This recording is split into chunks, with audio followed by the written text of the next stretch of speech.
Olá de novo a você que me assiste. Retomando aqui, né, os nossos estudos sobre o procedimento comum no CPC de 2015, eu havia, na aula passada, tratado brevemente sobre os artigos 318 e o iniciozinho do artigo 319, o inciso 1º e o inciso 2º já foram objeto do nosso exame, e retomando a partir dali, eu começo a minha fala, né, eu começo a nossa aula virtual de hoje, prefiro chamar de encontro virtual. A gente inicia esse nosso encontro virtual de agora, né, com o inciso 3º, com os fatos e fundamentos jurídicos do pedido, né. Já eram elementos da inicial, os fatos e fundamentos jurídicos do pedido, a chamada causa de pedir remota e a causa de pedir próxima. Então, no particular, não existe grande mudança no Código de 2015 com relação ao Código de 73. O que eu gostaria de enfatizar, porém, é o fato de que essa fundamentação jurídica ela acaba ganhando uma importância maior no Código de 2015 em razão do novo modelo de fundamentação que é adotado pelo Código. Talvez vocês já tenham ouvido falar, o nosso Código ele migra de uma fundamentação suficiente para uma fundamentação exauriente. O que quer dizer isso?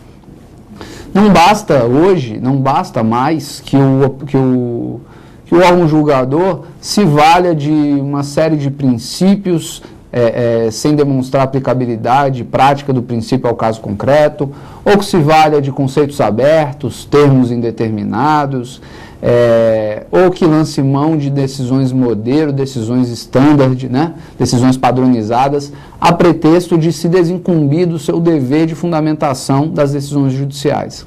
Não. O artigo 489 e parágrafo 1º do Código de 2015, ele traz um rol de situações, um rol de artifícios, de subterfúgios, que no passado foram comumente adotados pelos órgãos julgadores a pretexto de fundamentar, e que o Código agora diz que isso não é fundamentar.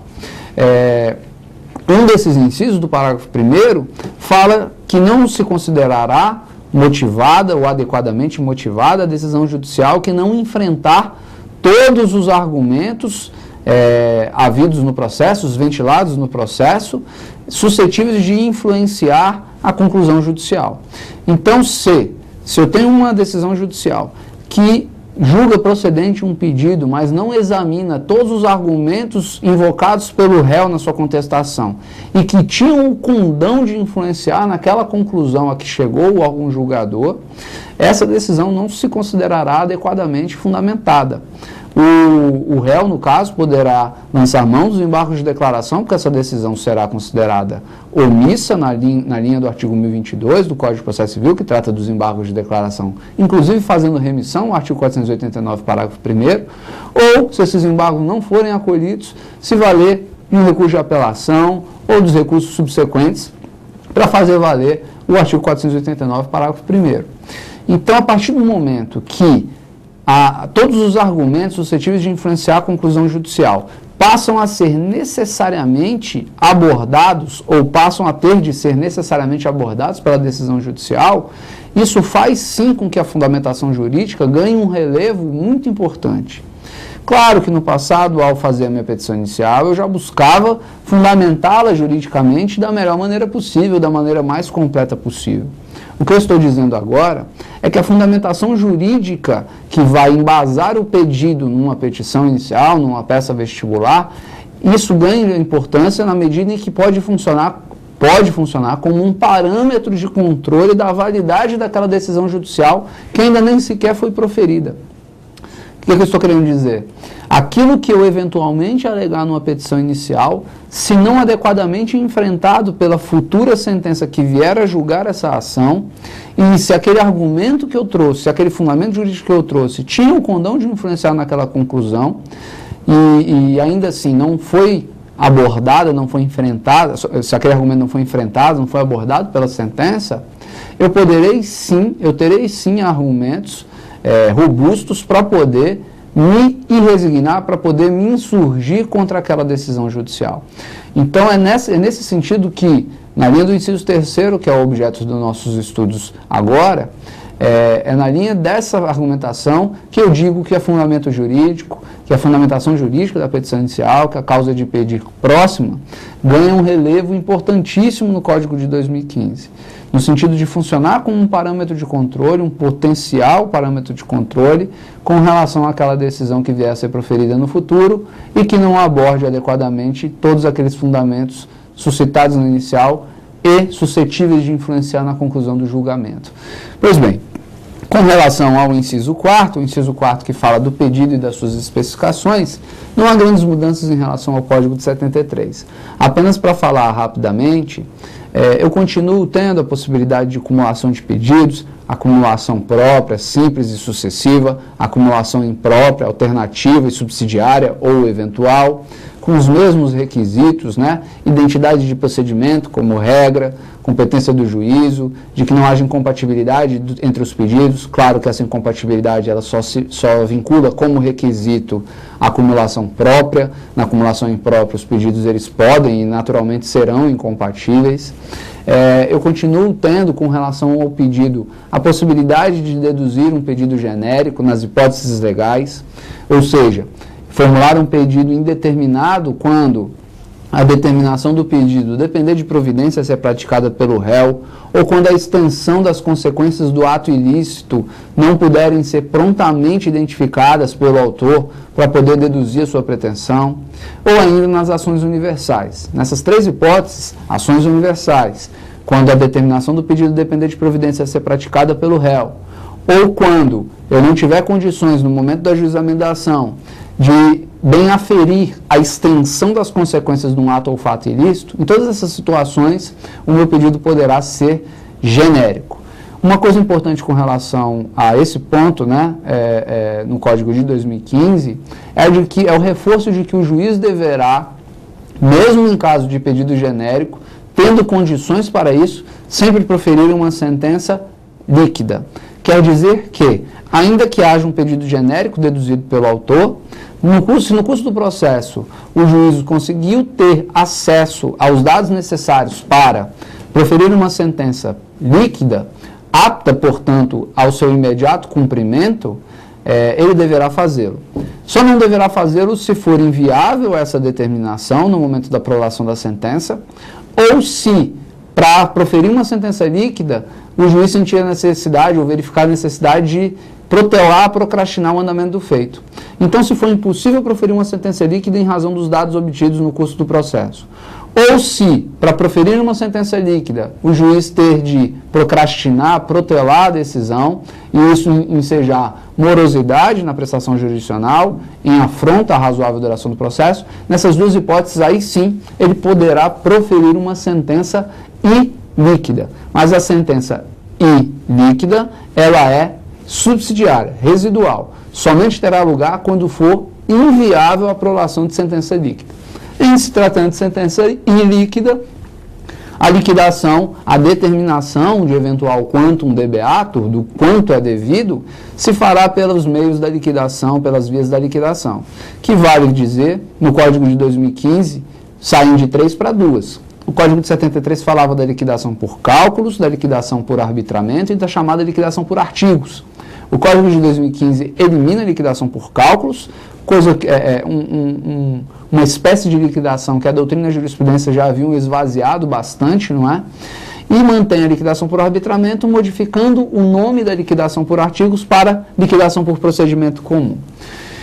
Então, com relação ao pedido genérico, apenas para resumir o que eu acabo de dizer, eu continuo podendo lançar a mão do pedido genérico nas hipóteses legais, e mesmo que eu deduza pedido genérico, o juiz deverá priorizar a prolação de sentença líquida. Não havendo possibilidade de prolação de sentença líquida, eu remeto a apuração, né, a determinação da condenação, a uma fase intermediária de liquidação de sentença, em que eu poderei seguir, que poderá seguir duas vias, a liquidação por arbitramento e a liquidação por procedimento comum, conforme as hipóteses legais que autorizam uma ou outra espécie.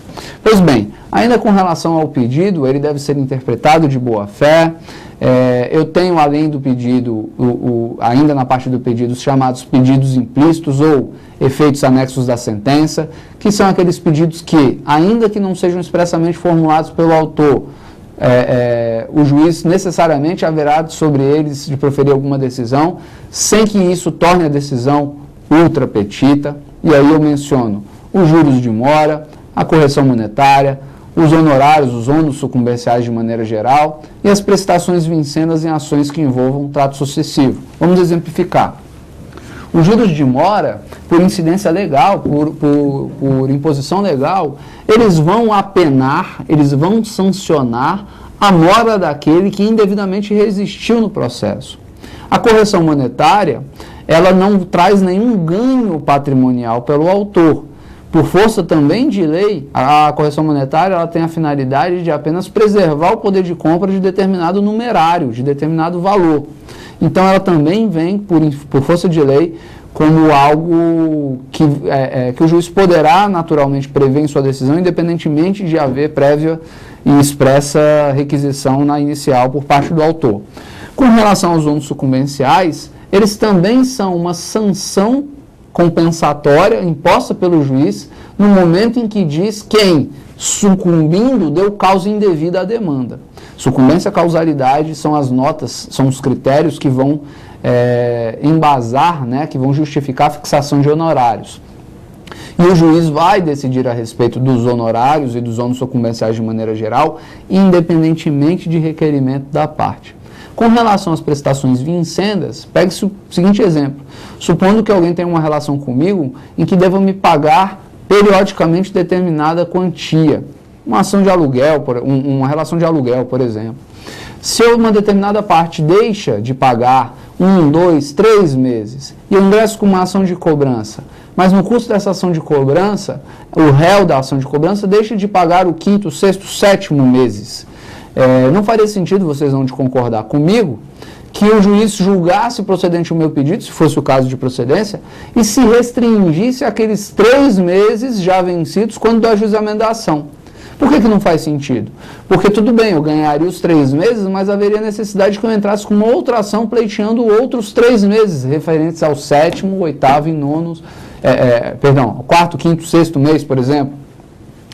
E se ele atrasasse mais 3, eu teria que entrar com outra ação e assim sucessivamente, não faria sentido.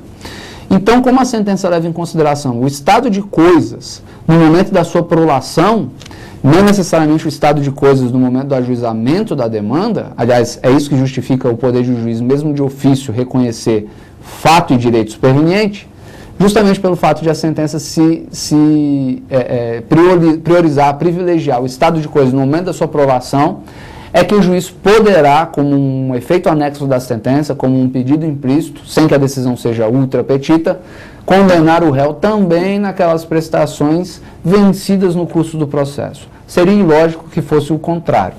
Então, quanto a essas questões todas, cumulação de pedidos, interpretação do pedido, o pedido genérico, tudo isso, o Código ele segue o mesmo modelo do Código de 73, também é assim em relação ao aditamento do pedido.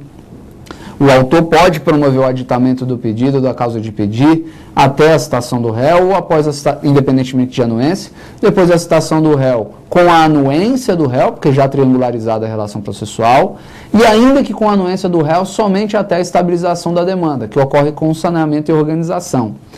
Tudo bem, nenhuma novidade. Uma novidade apenas que surge no particular no novo Código de Processo Civil diz respeito agora à previsão expressa, embora óbvia, né, no Código de 73, mas não havia essa previsão expressa, agora há, de que se depois do prazo para contestação, né, se depois do prazo para resposta do réu, há o pedido de aditamento e o réu anue com esse aditamento, deverá haver também a oportunidade para que o réu adite a sua defesa, adite a sua resposta. Então, se o réu anuir com o aditamento do pedido pós-citação, pós-contestação, o réu também terá o direito de, em homenagem ao contraditório, promover o aditamento, eventualmente até com novas provas, com novo requerimento de provas a serem produzidas, ele também poderá formular esse aditamento para ter o contraditório assegurado com relação àquele pedaço, né, que não integrou o processo originalmente. Pois bem, avançando aqui, para o valor da causa, o inciso 5 do artigo 319, o valor da causa tem algumas mudanças interessantes no novo Código, sim. O valor da causa, como todos sabem, possivelmente sabem, o valor da causa é como se fosse uma etiqueta de preço que eu dou para a minha demanda, né? E que possui como razão de ser, como justificativa questões processuais. É o valor da causa, por exemplo, que vai servir de base de cálculo para custas. É o valor da causa que vai servir de base de cálculo para sanções processuais pecuniárias, de maneira geral. Por exemplo, o não comparecimento de uma das partes à audiência de conciliação ou de mediação, a gente vai falar mais sobre ela lá mais para frente. Essa sanção pecuniária, ela incide, ela tem como base de cálculo o valor da causa. Também o valor da causa vai servir como critério de fixação de competência, sobretudo envolvendo juizados especiais cíveis. É um critério que é identificador da competência, né, com relação a juizados. Também o valor da causa vai servir de base de cálculo para honorários sucumbenciais. No Código de 73, curiosamente, apesar de a jurisprudência ter várias vezes utilizado o valor da causa como parâmetro, como base de cálculo para os honorários sucumbenciais, se vocês pegarem o artigo 20 do Código de 73, vocês vão ver que no artigo 20, nos parágrafos, não há nenhuma alusão ao valor da causa como base de cálculo. A base de cálculo no Código de 73 sempre era o valor da condenação. No Código de 2015, não. Se nós pegamos o artigo 85, que é o que versa sobre honorários, com todos os seus vários parágrafos, lá a gente ainda tem o valor da condenação como parâmetro para cálculo do valor dos honorários sucumbenciais, mas o Código de 2015 inova ao trazer expressamente agora o valor da causa em determinadas hipóteses como base de cálculo para a fixação dos honorários sucumbenciais. Então, o valor da causa ele surge para subsidiar determinadas questões de natureza processual e possui importância, deve ser indicado na petição inicial em valor certo determinado. Eu não posso colocar o valor da causa em salários mínimos, por exemplo, ou em barra de ouro, ou em saca de soja. Tem que ser um valor certo, que espelhe, que guarde relação com o conteúdo econômico da demanda. O artigo 292 e os seus incisos, eles trazem uma série de parâmetros, de critérios para identificação e indicação do valor da causa. Agora, e quando eu deparar com uma demanda que não tenha proveito econômico, por exemplo, uma ação de guarda de menor, que não tem proveito econômico, ou um divórcio em que não haja partilha, uma separação em que não haja partilha, enfim, ainda nessas hipóteses eu tenho o dever de, por estimativa, ou no que a praxe judiciária às vezes coloca como para fins eminentemente fiscais, né, porque as custas têm natureza tributária, ainda assim, ainda que por estimativa, ainda que para fins eminentemente fiscais, em demandas mesmo que não tenham proveito econômico ou conteúdo econômico imediato, eu deverei indicar um valor à causa, ou atribuir um valor à causa. Pois bem, e se eu não atribuir um valor à causa? O juiz deverá determinar a emenda. Mas e se eu atribuo um valor à causa, mas esse valor está aquém? Ou se esse valor inobservou os parâmetros do artigo 292? Uma novidade do Código de 2015 é a de que o juiz poderá corrigir de ofício o valor da causa atribuído a menor, e se o caso determinar o recolhimento de custas complementares. Então agora o juiz pode de ofício corrigir o valor dado a menor. Ele não pode atribuir um valor nas hipóteses em que o autor haja se omitido. Mas se o autor indicou, mas indicou errado, o juiz pode corrigir de ofício. Se isso passar pelo juiz, se o juiz não percebe o erro, caberá ao réu, em preliminar de contestação, uma novidade também importante, impugnar, na verdade, o valor da causa. A impugnação ao valor da causa era antes suscitado em peça apartada, né, de impugnação ao valor da causa. Isso vem como defesa processual prevista lá como preliminar, né, dentre os incisos do artigo 337 do Código de 2015. Então, duas mudanças importantes com relação ao valor da causa. A primeira, a possibilidade de o juiz corrigir de ofício quando atribuído de forma equivocada. O segundo, a de que o réu passa a impugnar o valor da causa atribuído de forma equivocada na preliminar da sua contestação. Se isso passou pelo juiz, se o valor da causa equivocado passou pelo juiz, passou pelo réu, como não é questão de ordem pública, como não é questão não sujeita à preclusão, o valor da causa ficará aquele atribuído de maneira equivocada mesmo na inicial pelo autor. Com relação aos incisos 3, 4 e 5, eram essas algumas das colocações mais pertinentes que eu achei relevantes de fazer, né, nessa nossa aulinha virtual. E eu encerro por aqui mais esse bloco, voltando em seguida com o terceiro bloco para examinar os incisos seguintes do artigo 319. Agradeço a atenção, muito obrigado.